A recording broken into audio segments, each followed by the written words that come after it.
Badan Legislasi DPR menyepakati revisi Undang-Undang Pilkada dibawa ke rapat paripurna untuk disahkan menjadi undang-undang hari ini. Dan fakta ini sekaligus menutup kebersamaan kita di Fakta 62 pagi ini. Saya Maria Natasha, selamat beraktivitas dan sampai jumpa. Pak Menteri yang mewakili pemerintah, bahwa putusan Mahkamah Konstitusi itu adalah upaya menyelamatkan demokrasi dengan jalan konstitusi. Hari ini kita kemudian mensiasati putusan konstitusional Mahkamah Konstitusi itu dengan kita membuat perubahan undang-undang yang kita tahu undang-undang ini diperuntukkan untuk siapa. Kita bisa mengakali peraturan dengan membuat peraturan, namun kita tidak bisa membutakan kebenaran itu sendiri, Pak Menteri. Biarlah forum ini, Pak Menteri Dalam Negeri, Menkumham yang baru, sahabat saya, kita menjadi saksi dan pelaku dari keburukan demokrasi hari ini. Wabillahi taufiq wal hidayah. Wassalamualaikum warahmatullahi wabarakatuh.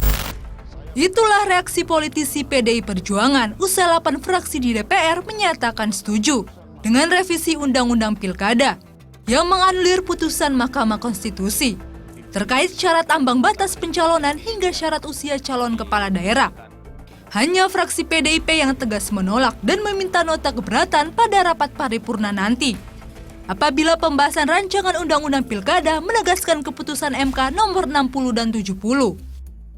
Fraksi PD Perjuangan berpandangan, dalam pembahasan rancangan undang ini terkesan masih jauh dari pelaksanaan prinsip keterlibatan partisipasi masyarakat yang bermakna atau meaningful participation.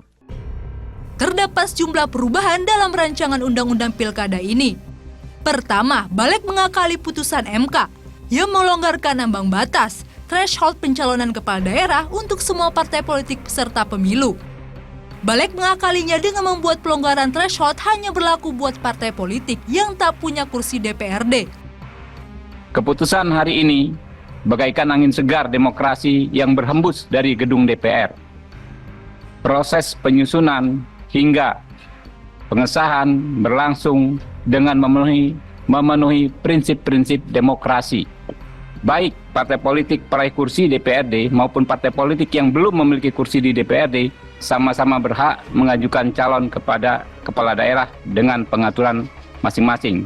Untuk itu, Partai Gerindra menyatakan setuju. Threshold 20% kursi DPRD atau 25% suara sah pileg tetap diberlakukan bagi partai-partai politik yang memiliki kursi parlemen.